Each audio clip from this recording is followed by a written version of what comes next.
ভাইয়া, তোমরা কি দিয়েছ? আমিও দিব। মেঘ শান্ত কণ্ঠে বলল, আয়, আমি তোকে দিয়ে দিচ্ছি। আবির উদাসীন কণ্ঠে বলল, আজ আমাদের যত্ন নেওয়ার কেউ নেই বলে।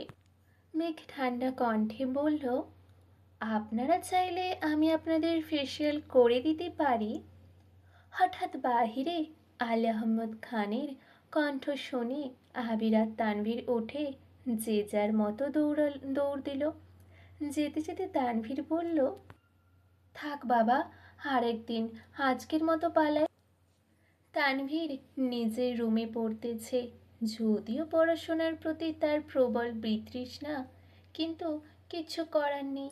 আবিরের সাপোর্ট, মেঘের জেদ, বন্যাকে নিজের করে পাওয়ার ইচ্ছে, আর এই সব কিছু পূরণ করতে পড়াশোনার কোনো বিকল্প নেই। আগামী সপ্তাহে কোচিংয়ে ভর্তি হবে, তাই আগে থেকেই বইগুলো একটু দেখে নিচ্ছে। হঠাৎ আবির দরজায় দাঁড়িয়ে মৃদুস্বরে বলল, আসবো? আসো, তোমার আবার অনুমতি নিতে হয় নাকি? আবির দরজা চাপিয়ে বিছানায় বসে গম্ভীর কণ্ঠে প্রশ্ন করল, এই পড়াশোনা কতদিন চলবে? তানভীর চোখ নামিয়ে শান্ত কণ্ঠে বলল, আমি সরকারি চাকরি করতে চাই।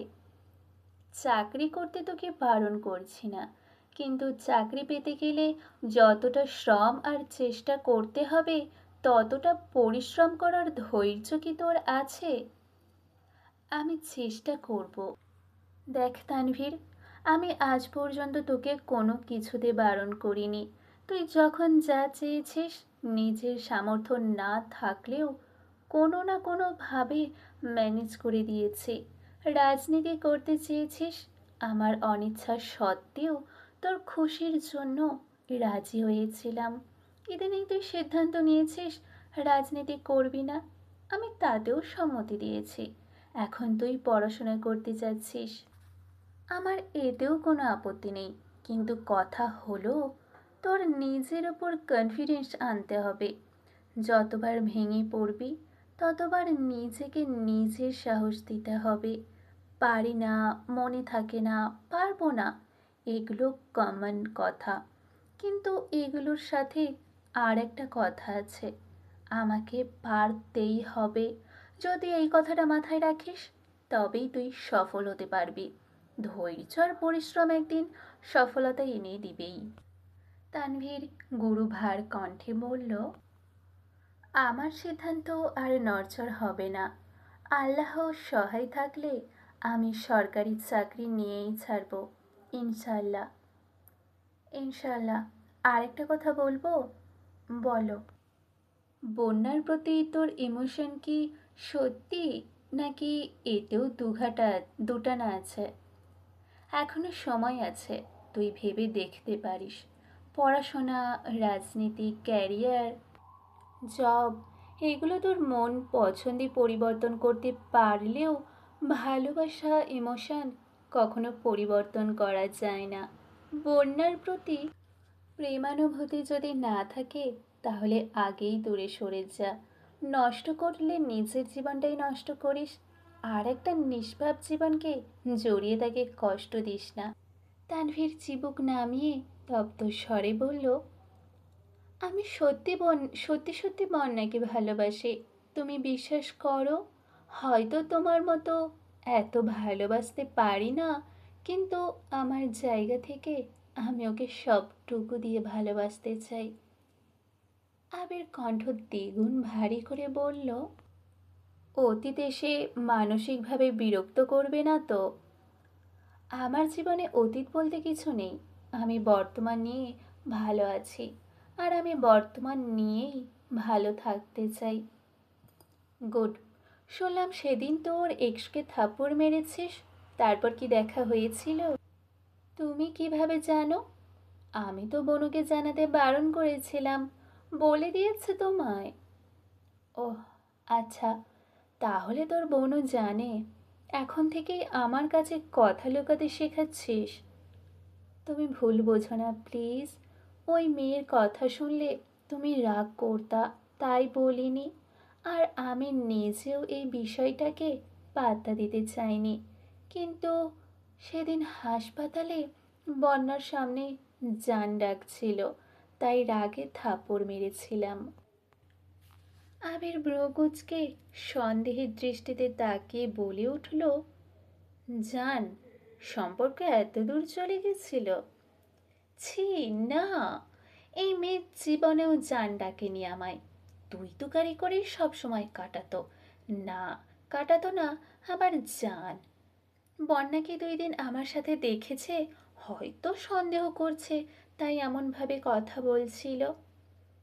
আবির শান্ত স্বরে বলল, তুই কি জানিস বন্যাকে রাস্তায় ডেকে ওই মেয়ে একদিন তোর সম্পর্কে কথা বলেছে? কি? কবে? আমি কিছু শুনিনি তো। বন্যাও কিছু বলেনি। তুমি কিভাবে জানো?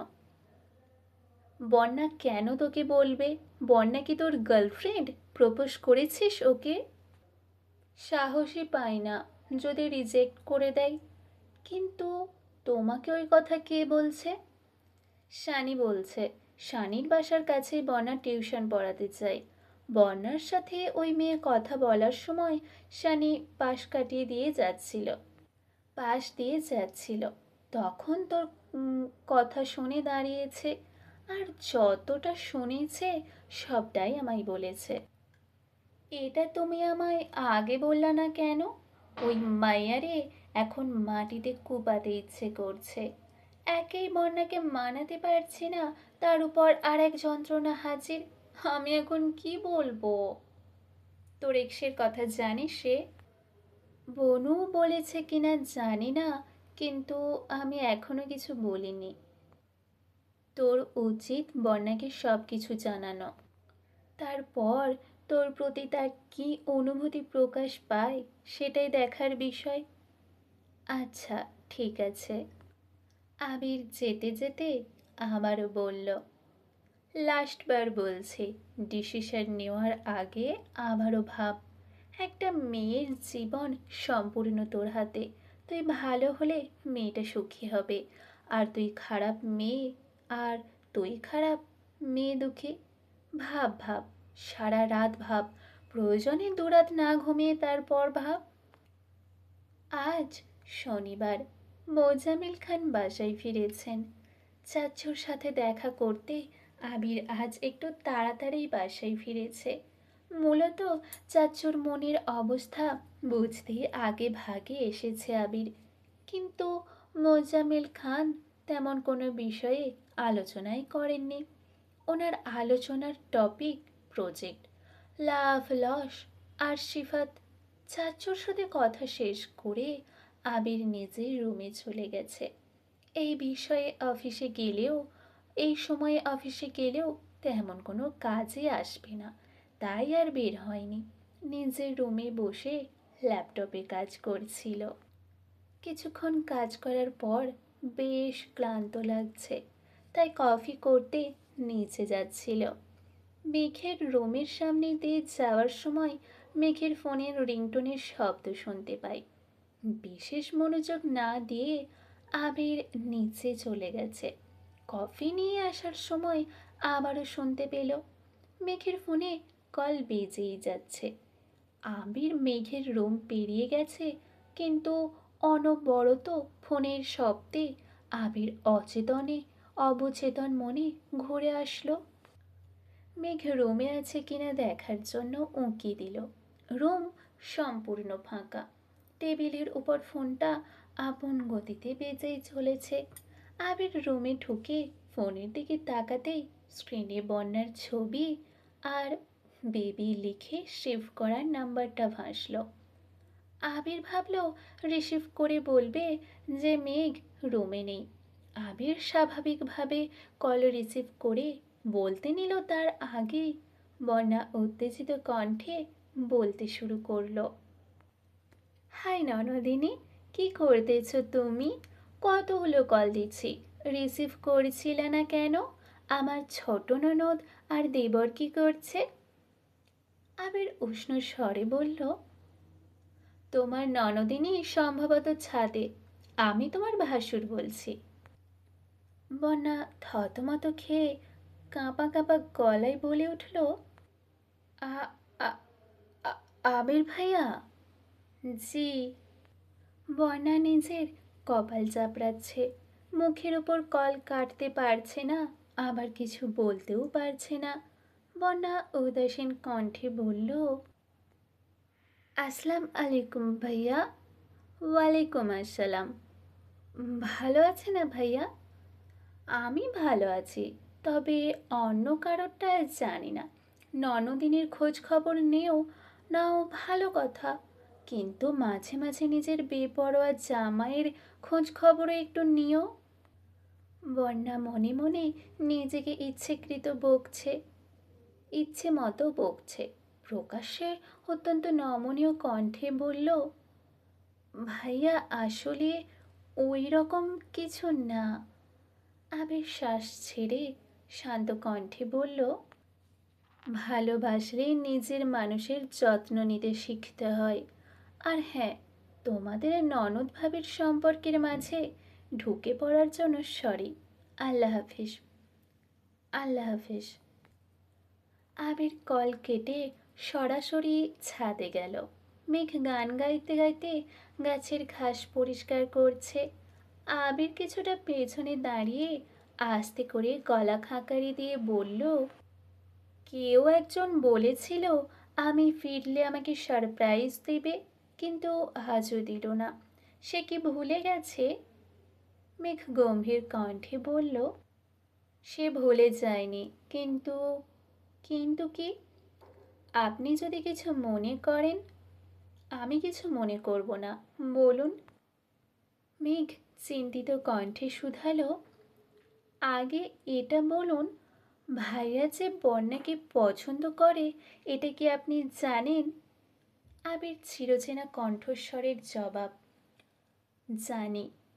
মেঘ আঁতকে উঠে প্রশ্ন করল, কবে থেকে জানেন? প্রায় 2.5 বছর হতে চলল।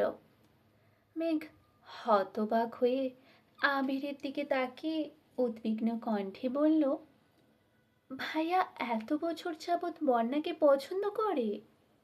হ্যাঁ, এখন কি বল, কি করেছিস? আমি তেমন কিছু করিনি। ভাইয়া বন্যাকে পছন্দ করে, এটা কয়েক মাস হলো আমি জানতে পেরেছি। তাই বোন হিসেবে আমি আমার দায়িত্ব পালন করেছি।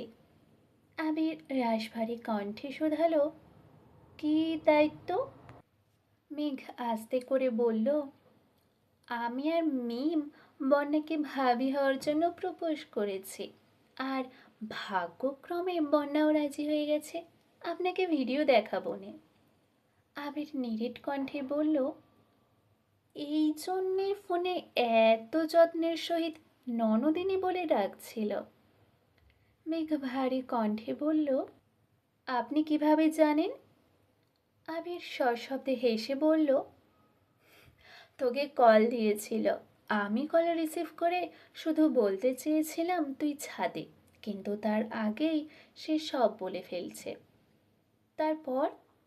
তারপর আর কি, সে যেহেতু ননদ দেবরের খোঁজ নিচ্ছে, তাই ভাসুর হিসেবে আমারও তো পরিচয়টা দিতে হয়।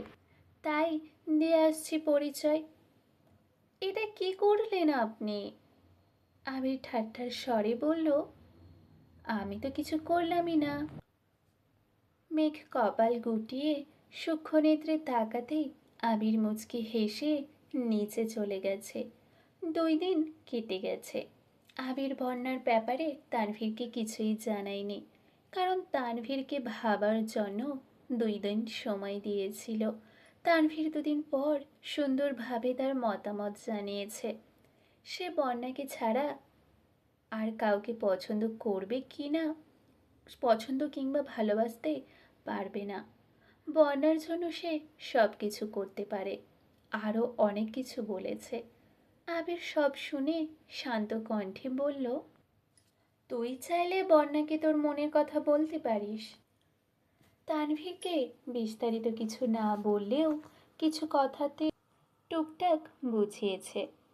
আজ সকাল থেকে খানবাড়ির পরিবেশ অন্যরকম। মোজাম্মেল খানের শরীর খারাপ, তাই অফিসে যাবেন না। তানভীর একটা কাজে বেরিয়েছে। আবিরের আব্বুর অফিসে ছোটোখাটো একটা মিটিং আছে, তাই আবিরও দ্রুত রেডি হয়ে বেরিয়ে গেছে। মেঘ খেতে গিয়ে দেখে টেবিল সম্পূর্ণ ফাঁকা, তাই না খেয়ে আবিরকে দেখতে গেল। আবির রুমে নেই দেখে মেঘের মন কিছুটা খারাপ হয়ে গেছে। আজ সকালে কল পর্যন্ত দেয়নি আবির। আবিরের খোঁজ নিতে মেঘ বেলকনিতে দাঁড়িয়েই আবিরের নাম্বারে কল দিল। আচমকা রুমের ভেতর থেকে রিংটন বাজলো। পাগল, তোর জন্যে রে পাগল এ মন, পাগল মুখে বলি দূরে যা, মন বলে থেকে যা, দূরে গেলে মন বোঝে তুই কত আপন। কল বাজতে বাজতে কেটে গেছে। আবির রিসিভ করেনি। মেঘ দ্বিতীয়বার আবিরের নাম্বারে কল দিল। পূর্বের নেই রুম থেকে একই গান বাজতেছে। মেঘ কপালে ভাঁজ ফেলে আনমনের রুমের দিকে এগিয়ে গেল। বিছানার ওপর আবিরের ফোনটা পড়ে আছে। সেই ফোনেই এই গান বাজতেছে। মেঘ এগিয়ে গিয়ে ফোনের স্ক্রিনে তাকাতেই রীতিমতো আশ্চর্য বনে গেল। মেঘ আর আবির একসঙ্গে বৃষ্টিতে ভিজছে এমন একটা ছবি ভাসছে, সাথে সোলমেট নামে সেভ করা নাম্বার। মেঘ আশ্চর্যান্বিত হয়ে তাকিয়ে আছে। মস্তিষ্কের নিউরনগুলো ছুটছে দিক বিদিক। বুকের বাঁ পাশটা অদ্ভুত অনুভূতিতে মেতেছে। অনেকদিন আগে আবিরের ফোনে নিজের নাম দেখার ইচ্ছে হয়েছিল মেঘের, তবে সেটা কেবলমাত্র ইচ্ছেই ছিল। এখন তার এক বিন্দুও মনে ছিল না। গত পরশুদিন রাতেও মেঘ বন্যাকে কল দিয়ে মন খারাপ করে বলেছিল আবির ভাই দেশে ফিরেছে, তবুও তাকে ভালোবাসার কথা বলছে না, প্রপোজ পর্যন্ত করছে না। বন্যা অনেক বুঝিয়ে শুনিয়ে ঘুমাতে বলেছে। আজ সেই আবির ভাইয়ের ফোনে নিজের নাম, ছবি আর গানের রিংটোন শুনে মেঘ নিজের চোখ আর কানকে বিশ্বাস করতে পারছে না। আনন্দে মেঘের দু চোখ টলমল করছে, ভেতরটা আনন্দে ভরে গেছে, প্রকাশ করার ভাষা হারিয়ে ফেলেছে। আচমকা আবিরের বাইকের শব্দ শুনে ফোন ফেলে মেঘ দ্রুত নিজের রুমে গেছে। আবির নিজের রুম থেকে ফোন নিয়ে মেঘের রুমের সামনে এসে থমকালো। দরজা থেকে উদ্বিগ্ন কণ্ঠে শুধালো, কল দিয়েছিলে কেন? মেঘের দু চোখ ভেজা, চিকচিক করছে পানি। মেঘ আবিরের দিকে না তাকিয়ে কাঁপা কাঁপা গলায় বলল, খেয়েছেন কিনা জিজ্ঞেস করতে কল দিয়েছিলাম। সত্যি নাকি অন্য কিছু বলতে কল দিয়েছিলি?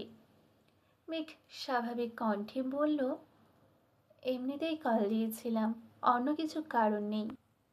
আবির মেঘের দিকে ভালোভাবে তাকালো। মাথায় ওড়না দিয়ে মুখ ঢেকে বসে আছে। আবির মৃদু হেসে বলল, হঠাৎ লাজুক লতা সাজার কারণ কি? এমনি, আপনি অফিসে যান।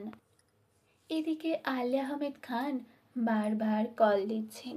11টায় মিটিং টাইম, যত যত দ্রুত সম্ভব যেতে হবে। আবির মেঘের থেকে বিদায় নিয়ে দ্রুত চলে গেছে। আবির বাসা থেকে বের হতেই মেঘ বন্যার নাম্বারে কল দিল। প্রথমবার রিসিভ হয়নি। এরপর থেকে নেটওয়ার্ক বিজি, ব্যস্ত বলছে। অনেকক্ষণ ট্রাই করার পর একবার কল ঢুকেছে। বন্যা কল রিসিভ করে উত্তেজিত কণ্ঠে চেঁচিয়ে উঠল, বেবি তুই জিতেছিস।